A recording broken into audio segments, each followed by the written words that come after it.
Bueno, magandang gabi sa ating lahat mga kapatid. Ako po'y nagpapasalamat sa Panginoon sa isang pagkakataon na makapagbahagi sa inyo sa pamagitan ng kanyang mga salita na nakaukit sa banal na kasulatan. Ito pong pag-aaral natin sa gabing ito ay isa pong malayang pag-aaral upang tayong lahat ay makaalam ng mga salita ng Diyos na sinasabi ng banal na kasulatan. Ako po'y humihingi ng paumanhin sa mga nagdaang panahon na ang everlasting gospel ay tuluyang nawala dahil sa hindi po natin patuloy sa pangangaral sa Ebanghelyo sa pamamagitan ng himpapawid. Dahil hindi ho natin kayang ma-accommodate ang oras dahil sa dinami-dami na rin ng ating gawain. Dahil mahirap ang gawain ng isang ministro, lalong-lalo na kung ikaw ay inaasahan sa mga bagay-bagay. Kaya nga ho, ang inyo pong lingkod ay nagtayong muli ng panibagong pangangaral na maayong balita, kung sa wikang Tagalog ay magandang balita.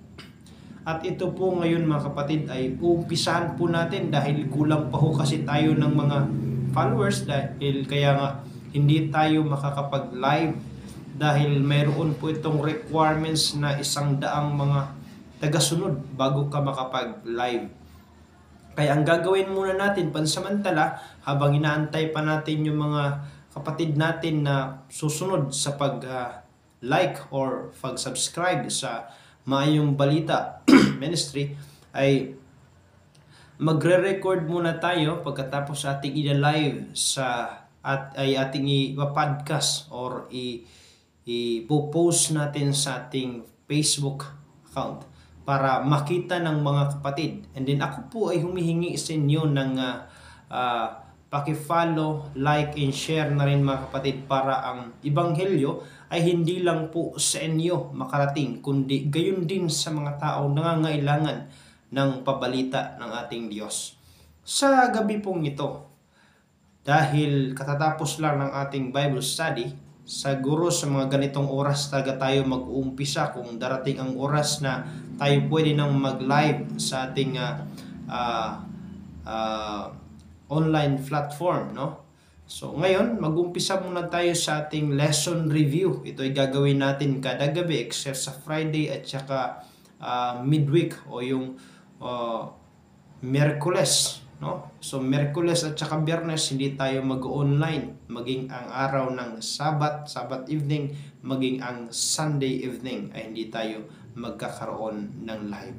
Monday, Tuesday, Thursday, yung 3 araw na iyan ay magkakaroon tayo ng pangangaral sa ipapawid sa pamagitan ng ating mga lesson review para tayo magkakaroon ng ideya sa pangangaral ng Ebanghelyo ng Diyos. Ang ngunit tayo ngayon ay dadako na sa ating pangangaral, ngunit bago po yun mga kapatid, tayo po muna ay mananalangin. Amang banal, kami po'y humihingi sa inyo ng tulong na sa pag-aaral po namin ng iyong mga salita, sa pagbulay-bulay po namin, tulungan ho kami o Diyos na ito'y maikintal sa puso't kaisipan ho namin, na maukit ang mga bagay na ito na siyang magtuturo sa amin upang kami mabuhay sang-ayon sa iyong kalooban. Ito ang aming dalangin at kami patawarin sa mga pagkukulang sa pangalan po ng aming Panginoong Hesus. Amen. Sa gabi pong itong mga kapatid, ay akin pong ibabahagi sa inyo ang may pinamagatang The Covenantal Love. Kung sa wikang Tagalog ay ang tipanang pag-ibig. Okay, no? Tipanang pag-ibig, yun ay ang aking sariling translation. O di ko alam kung anong translation sa ating lesson review sa paglilimbag na Tagalog. Ang sabi dito, ang talatang ating babasahin ay matatagpuan sa aklat ng Deuteronomio, ang kapitulo ay 7, ang talata ay 6 hanggang 9. Ang kapitulo 7, 6, 9 ng Deuteronomio ay matatagpuan din po dito rin sa aklat ng Deuteronomio pa rin sa kapitulo 14, ang talata po naman ay 2. Ano ang sabi ng 14:2 ng Deuteronomio? Ang sabi ho ng Biblia ay ganito, mga minamahal kong kapatid. sapagkat ikaw ay isang banal na bayan sa Panginoon mong Diyos, at ikaw ay pinili ng Panginoon mo upang maging bayan sa kanyang sariling pag-aari, na higit sa lahat ng mga bayan na nasa ibabaw ng balat ng lupa. Ano daw ang sabi ng banal na kasulatan? Sabi ng Panginoong Diyos, ayon sa sulat niya ni Propeta Moises, ang sabi niya dito, ikaw ay bayang banal na pinili ng Diyos sa kanyang sariling pag-aari, na higit sa lahat ng mga bansa na nasa ibabaw ng lupa. Ang tinutukoy ho sa talatang ito, mga minamahal kong kababayan, ay ang bayang Israel, na noon ay pinili ng Panginoon upang magdala ng kanyang ebanghelyo sa pangangaral ng kanyang salita sa planong pagliligtas. Dahil ho ang tao ay nahulog sa pagkakasala. Kaya ang Diyos ay gumamit ng kasangkapan para bigyan ng kanyang salita, ng kanyang alituntunin, ng kanyang kautusan, ng kanyang mga bilin o mga sulat, mga kapatid. Sa pamagitan ng mga propeta, siya ay nagtalaga ng isang bayang pinipili, na ang sabi pa ng banal na kasulatan, higit sa lahat ng mga bansa. Nakita ng Panginoon ang pagkakaiba ng bayang Israel sa ibang mga bayan. Kaya pinili ng Diyos ang bayang Israel para manguna upang ipadala ang ebanghelyo niya hanggang sa makarating sa iyo at sa akin. Kaya nga kung babalikan natin ang talatang sauluhin, dito sa aklat ng Deuteronomio ang kapitulo ay 7, ang talata ay 6 hanggang 9, ang sabi ay ganito, katulad ng Deuteronomio 14:2. Ang sabi dito, sapagkat ikaw ay isang banal na bayan sa Panginoon mong Diyos. Kita ho ninyo, magkatulad ang binanggit na salita doon sa Deuteronomio 14:2 at dito sa Deuteronomio 7, ang talatay 6 hanggang 7. Magkatulad ho ang pagkabanggit ng salita. Ang sabi, ulitin ko, sapagkat ikaw ay isang banal na bayan sa Panginoon mong Diyos. Pinili ka ng Panginoon mong Diyos upang maging bayan sa kanyang sariling pag-aari, na higit sa lahat ng mga bansa sa ibabaw ng balat ng lupa. Grabe no? Tapos sabi dito, hindi kayo iniibig ng Panginoon, ni pinili kayo dahil sa kayo'y marami sa bilang kaysa alinmang bayan, sapagkat kayo'y pinakamaliit sa lahat ng mga bayan. Grabe no? Ang Diyos pala, mga kapatid, pinili ho niya ang bayang Israel hindi sa kadahilan ng malaki sila o matatag na pundasyon o di kaya'y kilala, bantog. Hindi ho yun ang naging dahilan ng Panginoon kung bakit sila pinili ng Diyos. Pinili sila ng Diyos dahil sila ay maliit na bayan.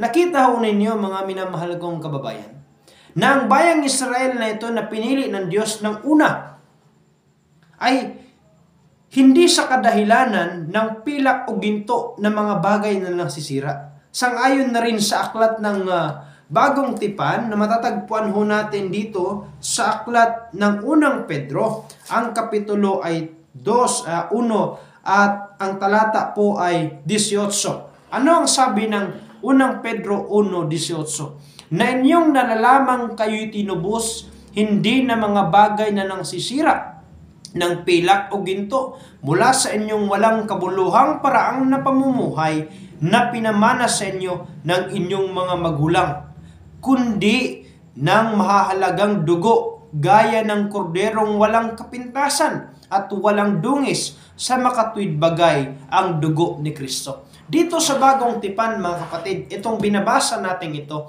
ay kabilang na dito ang mga hintil.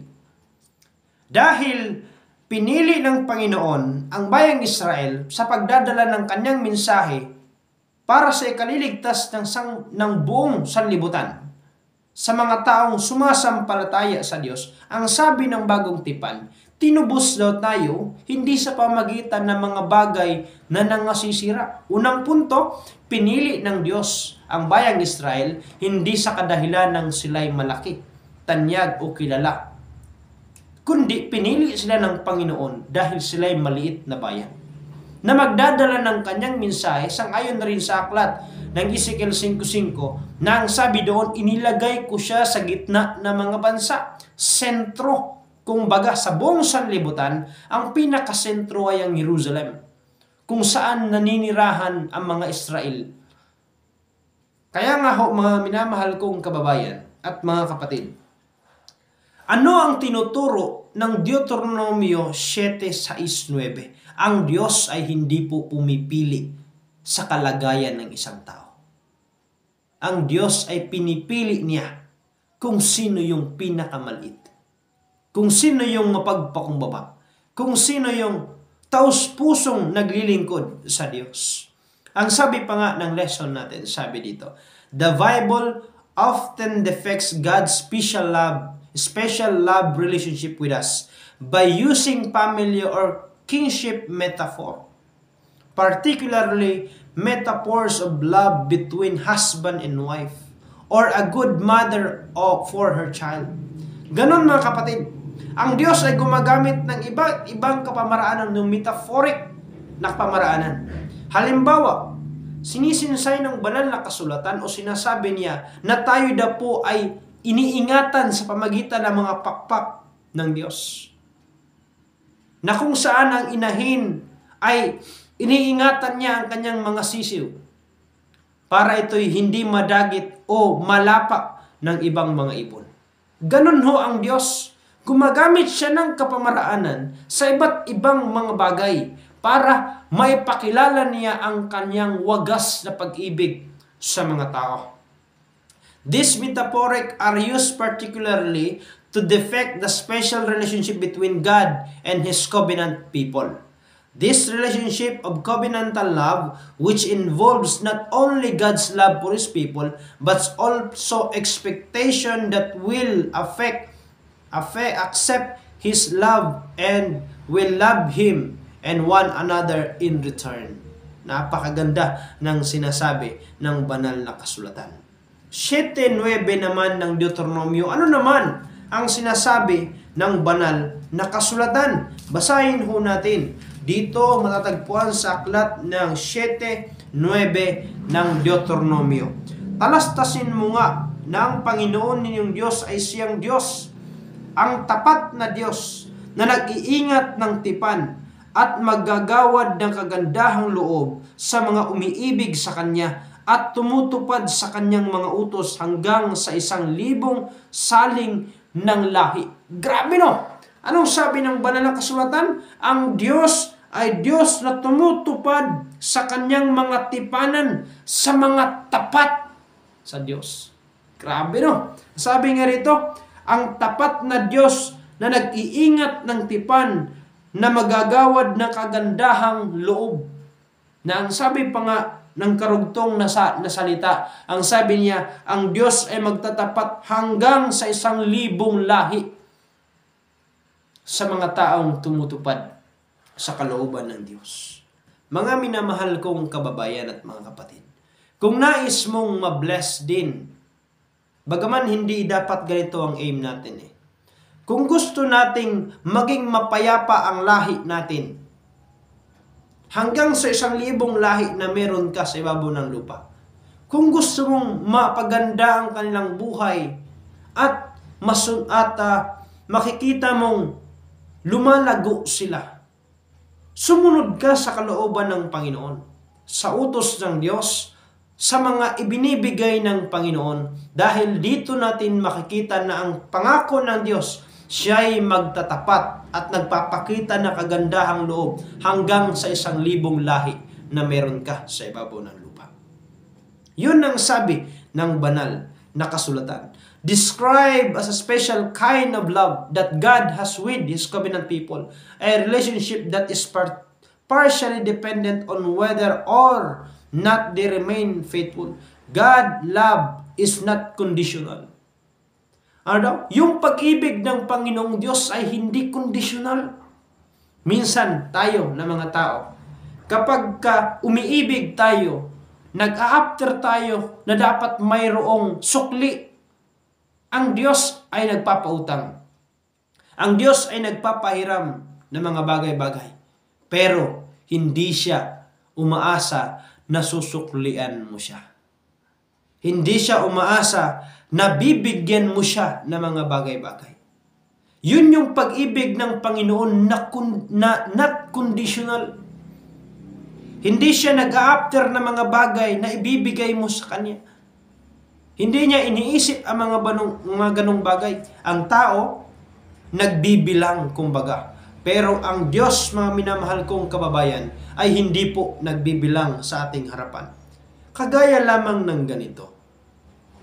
Kung ikaw ngayon na nakikinig ng Ebanghelyo ng Diyos ay nasa edad na 40 to 50 na hindi pa dumanas ng oxygen sa hospital, bilangin ho natin mula ng panahong tayo'y nabuhay sa tiyan ng ating mga magulang hanggang sa panahong ito, ilan kaya ang hangin na dapat nating bayaran sa Diyos? Pero ang Diyos ay hindi naniningil sa atin. Dahil ipinapakita ng Panginoon at pinapatunayan niya ang kanyang wagas na pagmamahal. Yung pagmamahal na hindi masayod ng kaisipan ng tao. Na kahit sino ay hindi pwedeng pumantay.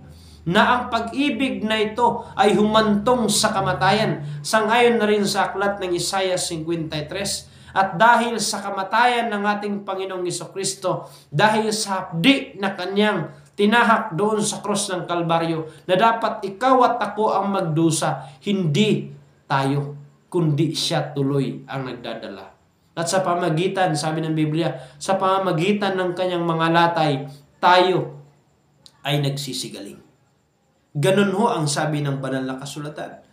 Toward the translated loving kindness of mercy in Deuteronomy 7:9, His itself exemplifies that covenantal aspect of divine love, and much more, the word He said is often used to describe the greatness of God's mercy, goodness, and love, among other things.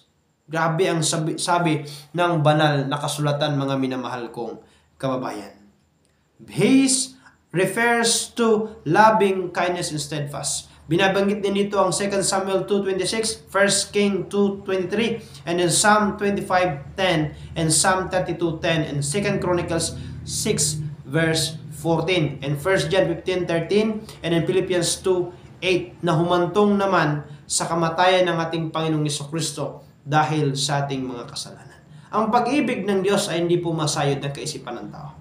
Hanggang sa ngayon, mga minamahal kong kababayan, hindi po natin maisip kung gaano kabuti ang Diyos. Sana sa maikling mensahe na ito ay magdadala sa inyo at magtuturo sa atin ng kabutihan upang tahakin ang landas na dapat ipatahak sa atin ng Panginoon.